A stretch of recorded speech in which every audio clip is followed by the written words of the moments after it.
Jama'a masu kallonmu da sauraronmu barkanmu da warhaka sannunmu da arzikin saduwa da ku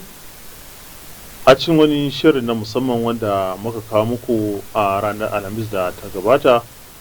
inda muka fara tattaunawa kan halin da al'umma suke ciki a jamhuriyar Nijar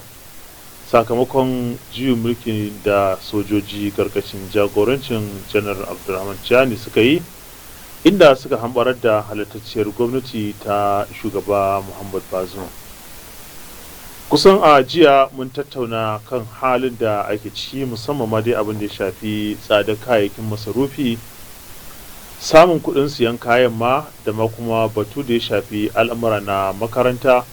wanda za mu iya cewa 'yan Nijar suna cikin halin kakanikayi ƙarƙashin haramtacciyar wannan gwamnati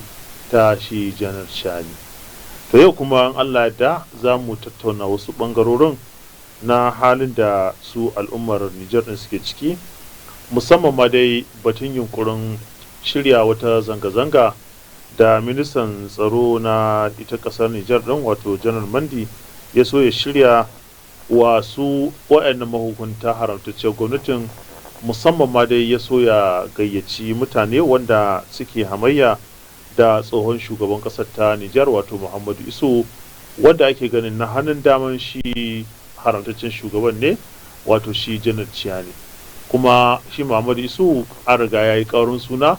akan batu na cin hanci da rashawa, wanda ita gwamnatin shi Bazoum din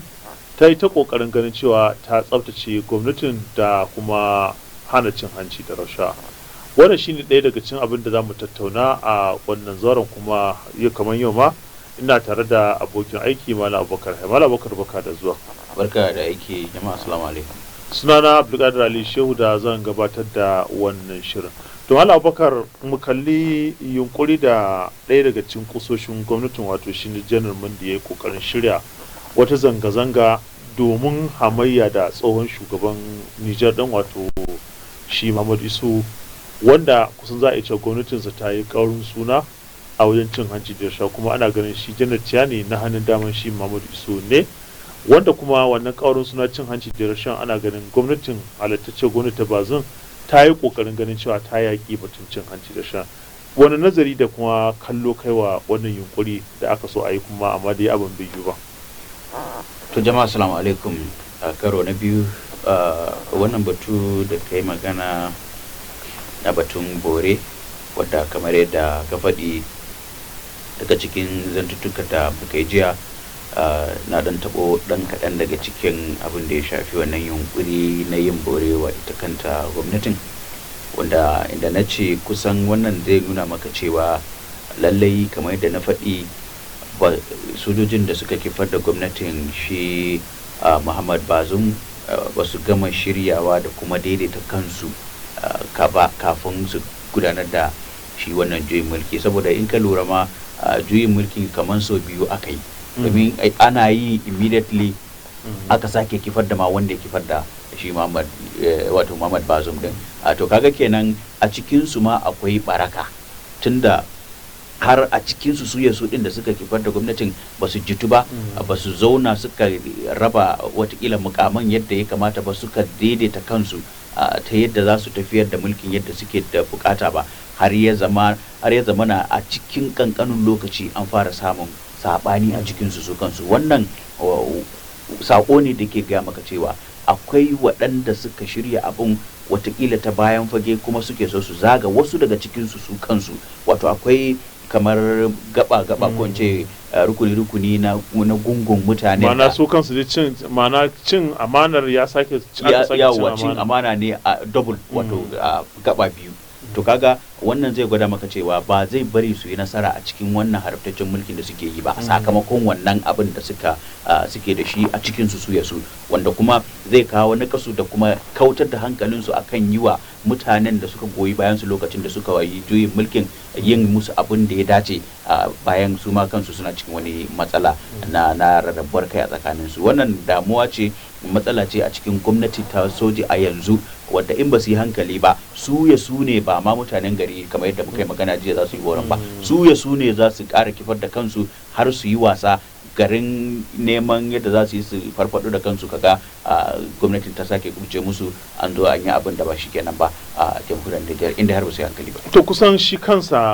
haramtaccen shugaban kasar Nijar din shi Janar Chani akwai zarge-zarge da ake ta yi masa na batun cin hanci da rashawa da badakala da azuta kai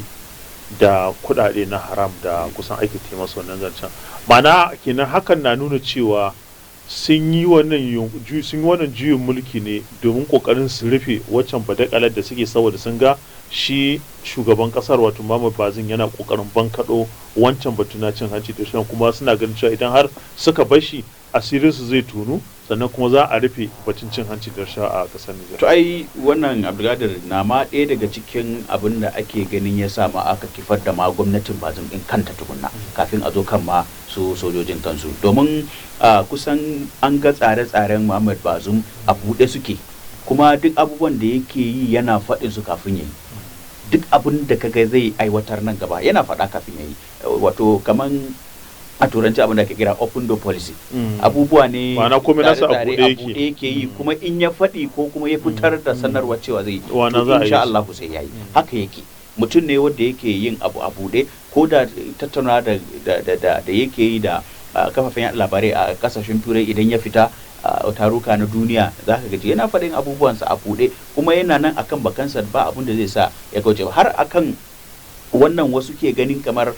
in bai rage faɗe-faɗen abubuwan da zai yi ba zai iya samun matsala a gwamnatinsa. Ai an yi hasashen abubuwa masu kama da wannan da kifar da mulki da wani abu ko kuma na munafurci ko na zagon ƙasa wa gwamnatinsa, duk ba abin da ba yi hasashe ba, saboda shi mutum ne wanda yake fitar da abinsa a fili idan zai yi. To kaga wannan shi ma wani abu ne wanda ya gwada saƙon cewa irin wannan abin da ya faru zai iya faruwa. To kaga in har an san lallai ga ra'ayinsa na yaƙi da cin hanci da rashawa a buɗe, sannan shi an san shi mutum ne na gari wadda yake ƙoƙarin ya nuna wa duniya cewa nagarin ne ta hanyar yin abin da ya dace wa al'ummarsa, ta hanyar kwato musu abubuwan da suka rasa a baya, ta hanyar nuna yaƙi da cin hanci da rashawa na gaske, ba kaman a wasu ƙasashe da ake kirarin ana yaƙi da cin hanci da rashawa kuma a ta bayan fage ana yin cin hanci da rashawa din ba. Tsare-tsaren ya nuna cewa da gaske ke yaƙi da cin hanci da rashawa. To lallai kamar yadda aka sani, idan baka yaƙi cin hanci da rashawa ba shi zai yaƙe ka, lokacin ma da kake yaƙinsa shi ma a shirye ke yaƙe ka. To wannan shi ne za mu iya cewa ya yaƙi Muhammad Bazoum akan kujerarsa, ƙoƙari da yake ya yaƙi cin hanci da rashawa din ya samu tasgaro, ya samu koma baya, ya samu kafar ungulu daga wasu daga cikin kusoshi wanda a ƙasar ta jamhuriyar Nijar suka yi jirwaye kamar wanka, suka yi fuska biyu, suka gwada masa cewa kamar watakila ko suna tare da shi alhali suna cin dinduniyarsa ta baya. Kamar abokai don kai la'akari da cewa shi Janar Chani yanzu haka yana kusan shekarunsa na 60 a duniya, kuma mafi yawan 'yan Nijar yara matasa shekara 15 abin da ya kasa su suka fi yawa a kasar Nijar da sauransu. Shin idan irin wannan halayyar da irin wannan dattawan suke nunawa,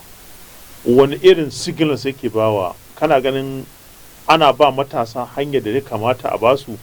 ta zama shugabanni na gari nan gaba, ko idan suka yi koyi da irin wani abin da su Janar Chani suka yi, za a iya cewa Nijar za ta sake komawa halin haula, a cewa ba matasan ta ma za su koma, za su zama gurbatattun mutane sakamakon yancin yunkuri da Bazoum yake ganin cewa ya dora kasar turba yadda matasa su samu kyakkyawan shimfiɗa, yadda za su samu shugabanni na gari. To a yanzu su kansu za su yi wa kansu alƙalanci, su al'ummar Nijar musamman matasan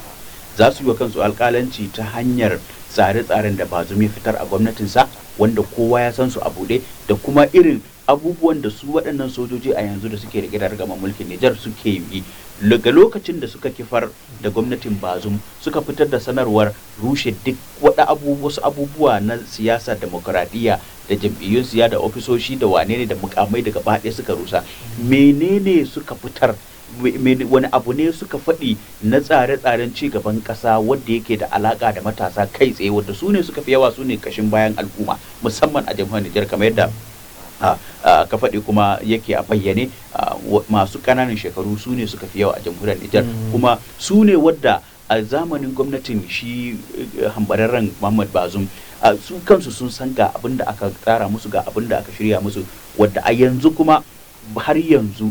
wannan gwamnati haramtacciya ta Chani babu wani abu da za mu iya cewa gashi nan a fili wadda aka ware na cigaban matasa da mata wadda su ne suke musamman ƙananan matasa wadda su ne suke rayuwarsu yake cikin buƙatar tallafi da kuma nusarwa da kuma ɗorawa a tafarki madaidaici ta yadda za a zo a samu ire-irensu daga cikinsu sun zama mutanen kirki mutane na gari har su shugabanci kasar ta yadda za su fidda ita daga cikin matsalolin da suke ciki in har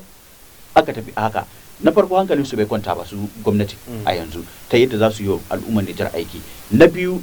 ba su fitar da tsare-tsaren da su matasan ko kuma al'ummar gaba daya in generality za su yadda da tsare-tsaren gwamnatin su ci gaba da mata biyayya ta yadda za su samu alfanun goyon bayan su da suka yi lokacin da suka je mulki ba kaga kenan za a yi batan ne an rabu da wato abinda ba wasu yake cewa mutuwar gaban almuru yawa kai baka ci tuwo a nan ba kuma can watakila ka je ka ya kare idan suka yi wasa abinda zai iya samu su kenan in har to daga karshe Malam Abubakar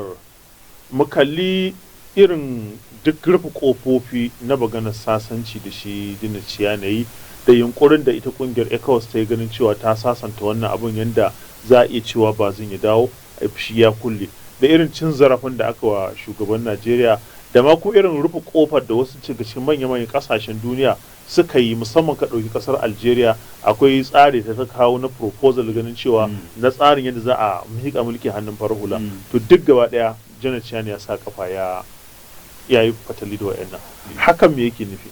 to ai a buɗe yake da sanarwar da ita ECOWAS ta fitar sakamakon taron da ta yi ranar Lahadi da ta gabata a birnin Abuja na Najeriya ya nuna maka cewa wannan kafiya da kuma kin sauraron duk wata kafa ta tattaunawa ko sulhu ko kuma kokarin maslaha na abin da ya shafi shugabanci na jamhuriyar da shi Janar Chani yayi ya gwada cewa lallai a har yanzu zai ci gaba da fuskantar kalubale da barazana daga kungiyoyi da manyan kasashe ire-iren waɗannan wadda na farko za su ci gaba da kakabata gunkumai a jamhuriyar Nijar za su ci gaba da janye duk wani tallafi a jamhuriyar Nijar za su ci gaba da kuma toshe duk wasu kafofi da zai sa gwamnatin haramtacciya ta Janar Chani za ta samu wani tallafi ko ta gomashi ta yadda za ta yi wa mutane abin da ya kamata wannan abin yana nuna maka cewa wannan kafiyan in har ya ci gaba da ita ta kin bude kofa din da kin sauraron manyan shugabannin kasashe domin tattaunawa lalle ba inda zai je sai dai ya je ga kafewa shi karan kansa saboda ba a warware matsala da taurin kai ana warware duk wata matsala ce da maslaha da tattaunawa a koma teburi to teburin ma shi ya ke bayar da kofa a zauna domin a tattauna ga matsalolin har ma a bashi dama watakila ya yi iya lokacin da zai idan shekara 5 watakila ya yi niyan yi a zo a tattauna a daidaita a cikin shekara 2 ko 3 ya haƙuri ya miƙa mulki a tattauna a samu maslaha ta kowane fuska ta kowane bangare a samu a cire musu wannan takunkuman da suke kakabe da su a yanzu domin duk kasashen da ake ganin kamar watakila za su iya kawo tallafi ko kuma taimakawa gwamnatin shi Janar Chani kamar kasashen irin su Rasha wanda ake gani kamar ya fara kula alaka da ire-iren su ba za su samu damar yin abin da ya kamata su yi na tallafa masa ba matukar waɗannan kasashen da suke zagaye da shi na yankin tafkin Chadi ko kuma na ECOWAS din gaba daya suke zagaye da shi suka ci gaba da rike wannan matsayi su ta ci gaba da kakaba takunkumai da kuma ƙara ƙarfin ma wato matsi ga shi tattalin arzikin jamhuriyar Nijar kaga kenan in har watakila bai yi don Allah ya saurara ba akwai lokacin da matsin zai kai matsi ya zo shi bai yi don Allah ba kuma zai zo ya yi don baya so ya zo girma ya zube ya zama watakila karshen sa kuma bai zai kyau ba in har bai hankali ba. To masu kallon mu da sauraron mu dole za mu ja ragamar shirin ku tara da mu wani makon Allah yadda za ku ji mu ci da ci ga wannan shiri na musamman Malam Abubakar muna godiya kwarai da gaske. To a madadin hukumar gudanarwa ta wannan tagwayen tashoshi Progress Radio Progress Television International wacce ta bada wannan damar da aka kawo muku wannan shirin suna na Abdulkadir Ali Shehu da nake shirye wannan shirin da gabatar nake mana addu'a fatan alheri da fatan zamu lafiya jama'a assalamu alaikum